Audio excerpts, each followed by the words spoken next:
And I knew that no strength I had, no intelligence I had, there's nothing I could do that was going to solve this problem.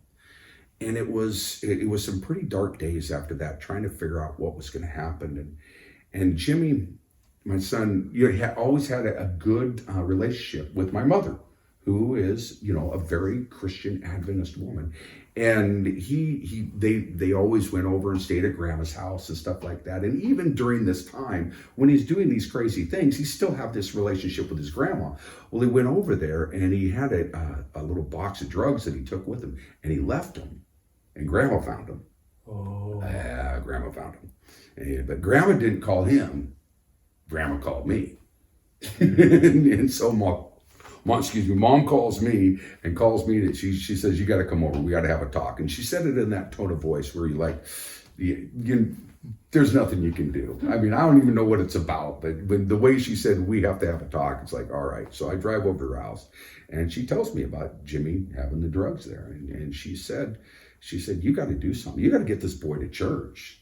And it was at that point that I realized that before I could do anything for him, I had to do something for me. Before I could get him to change anything, I had to change myself.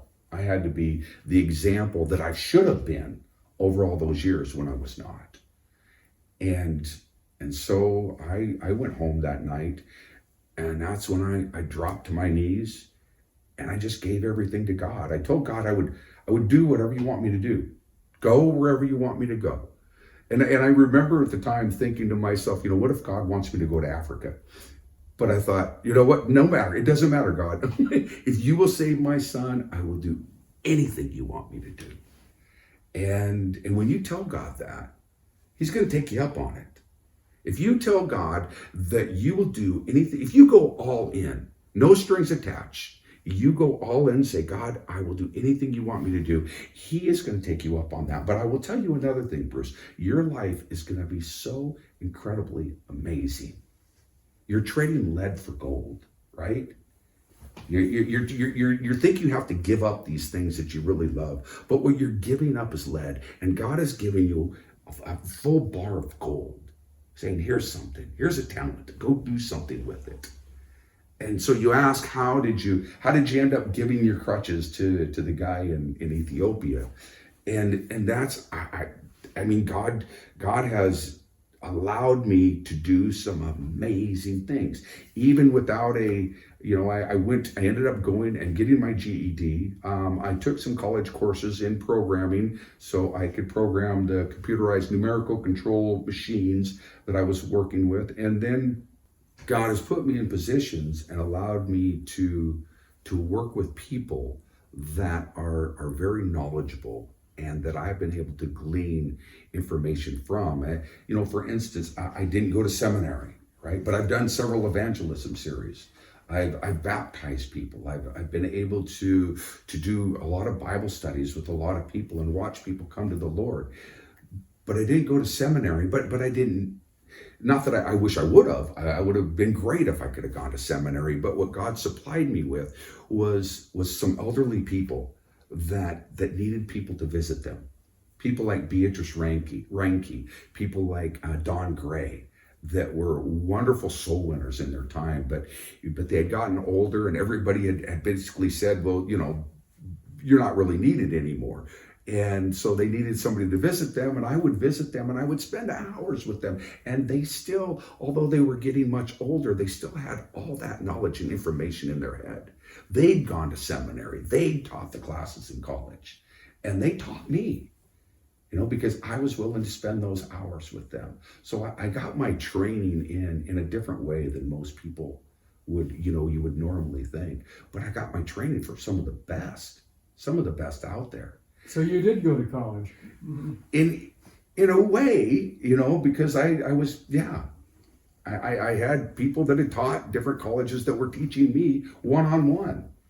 And it was pretty phenomenal. Beatrice Reinke, I don't think she was in an accredited college, but she taught Daniel and Revelation in Louis Torres' School of Evangelism. And that woman could, through the Ellen White books and everything, she knew the spirit of prophecy and Daniel and Revelation like nobody else I've ever met. And Don Gray just had an amazing ministry. He would, you look in his speed dial on his phone, and he had, all kinds of people in big high places, and he had pastored a church there Stone Tower Church, held over 1,000 people. And that was where he pastored, and when he was there, now you go there, I don't know if there's 150 people, but back with Don Gray, there was 1,000 people coming to church every Sabbath. The guy was an evangelist, and he was amazing. Wrote Bible studies, him and his wife both. But yeah, so God set people in my path. Pastor Paul Johnson, who was an evangelist for 19 years, was my mentor, the one that baptized me or rebaptized me. And so, yes, I did get training, but it wasn't the formal training that you would think of. And then, I got people like your son, John Anderson, like Michael Lynn Paul, who is the Dean of Nursing for Walla Walla School of Nursing, Molly Geddes, who started the Healthy Heart Program in 2007 and then got cancer and told me I had to take it over. And I said, Molly, how can I take this program over? I mean, I have no medical background at all. She goes, I don't care. She says, God told me that you're supposed to take it over. And it was so I took it, and then people were saying, how in the world are you going to take this and Ultimate Mission at the same time? Because we'd started Ultimate Mission. Yeah, how did Ultimate Mission start? So Ultimate Mission started when I was visiting or helping out with the homeless feeding in downtown Portland. We were feeding 300 to 500 people every Sunday. And what my job was to go around and talk to people and hand out Bible studies and listen to people and just try to build relationships and take it to another level. So we weren't just trying to feed them, we were trying to feed them spiritually as well. And so that was what they asked me to do. So I would go down there, and Lynn Berline, who had started the program 17 years before, was down there one day, and he's talking to me. He says, Jim, I'm having a hard time getting people down here to volunteer to help feed the homeless. I just can't keep them out of the church. I mean, people are happy to come to church on Sabbath, but when you ask them to do something more, they're like, I don't have time. He said, I think we should start a nonprofit organization that focuses on getting people outside of the church and into the community. And I said, Lynn, that's a great idea. Lynn is in his mid-80s at this time. And I just figured, yeah, this is, Lynn's a great guy, but, he's got a few years on him, and I don't see him doing this. It was just talk, And then the next week I was helping again down there, and I came down Sunday, and here comes Lynn. O'Brien Square is a big square in downtown Portland. It's all brick. And here I see Lynn walking across this brick square in O'Brien Park, and he's got a piece of paper in his hand. And so he walks up to me and he says, Jim, I did it. I said, great, what'd you do, Lynn? He said, well, I started that nonprofit organization. And he hands me the piece of paper. He said, and I made you president. So I had no idea what I was going to do. This is 2009. I'd come back to the church in 2006. So I'd only been back with the church 3 years. But the neat part is God set that up for me too, because right when I come back to the church, they were setting up for an evangelism series in the church where I came back to in Gladstone. And Louis Torres was doing the evangelism series. I think it wasn't Louis Torres that was doing the actual series, but it was his organization that was putting it on.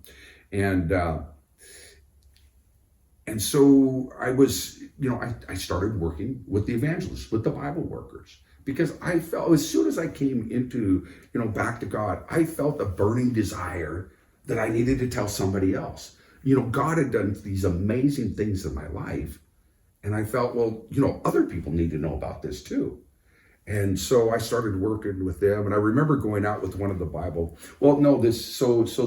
this young Bible worker, a woman, got up in front of church one day, and she said, I'm doing Bible studies with this gentleman, and I feel uncomfortable going by myself to this house to do a Bible study with this gentleman. Is there any men in the church that would go with me? And I thought, and I'm trying to figure out what I'm going to do for God, right? And I thought, well, here it is. I can be a Bible study bodyguard. I mean, I found my spot, right? God, what is God? I always thought I was a tough guy, whatever. And so I'll go be a Bible study bodyguard. And so, I tell the lady after church, I said, sure, I'll come, go with you to the Bible study. And I pick her up Wednesday evening at the church, and she hops up into my big red Ford truck, and I'm going to go be a Bible study bodyguard, right? Make sure this young woman is protected. She gets up in the truck, and I says, well, where are we going? Where's the Bible study? She says, I didn't tell you. She said, the Bible study canceled. So what we're going to do tonight is go door to door. I just about fell over. I mean, it's in Gladstone. I live in Gladstone. I've coached sports. I know everybody in Gladstone. I'm not going to go door to door. Are you crazy? But I did it. And we started going door to door.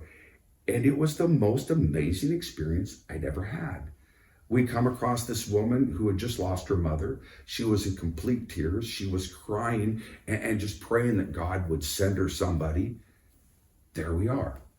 And of course, I run into a guy I know who offered me a beer when we went to the door. And so I knew that was going to happen. But it just ended up, such an amazing experience. And I know it's hard to go door to door. And I'm not recommending that everybody should go door to door, because even now it's tough. But I will tell you, even today, there are people that will not be reached if you wait for them to come to your church. Even if it isn't door, we need to find a way to get out into the community and find those people, because they're not walking through the doors of our churches for the most part. Mm-hmm. And we've got to find some way to get out to them. And so that was really one of the starts to me moving along the path to what I'm doing right now. But a lot has happened since then. Yeah. And now you're worldwide. Yeah. Now you're promoting health. How did all this happen? Well, when I did that thing with Carla, and I went door to door, I decided the next camp meeting, Louis Torres is running a Bible worker training program for camp meeting. It was called Evangelism Training Camp. And so I wanted to go to evangelism training camp. And so I told my boss, and it was short notice, I told him I would have to, I'm going to have to take 5 days off to go to evangelism training camp. And my boss tells me, he goes, no, we can't do that. We've got too many things that need to go out the door. And I said, all right, I guess I can't do it. I go out to my lathe, my machine, and right away I saw this green fluid coming out of the middle of the chuck. Now this had happened once before, and I knew what it was. And it was a part that had broken inside of the machine that took about 2 weeks to fix. So I went to my boss and I said, sorry, Scott, but the machine's going to be down for 2 weeks. Are you sure I can't leave for the next 5 days? He says, all right, go ahead and go. So I go to the training camp, and at the training camp, I meet the lady that's running it, and she asked me to help out the next year. So I go the next year, and at the next year, her dad is dying, and so she has to leave. So I end up running the whole thing for the Oregon Conference.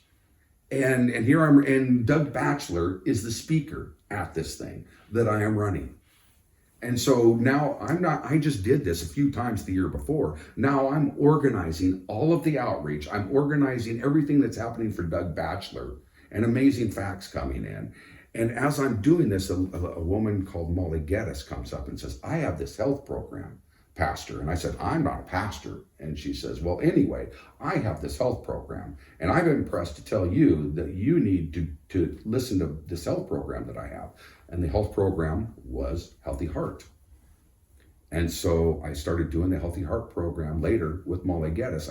I said, I don't have time now, But we will talk about this later. I called her in a couple of weeks later, and we started doing a Healthy Heart program. Which at the time, what it was is Molly had gotten somehow this deal with Kroger Foods, this exclusive deal where we could take, and we still can. We still have churches doing this, where you can get a medical team together and go into Fred Meyer stores and do blood pressure checks, health risk assessments, and then at the end, and then invite people to health programs, exercise programs, cooking classes, and things like that.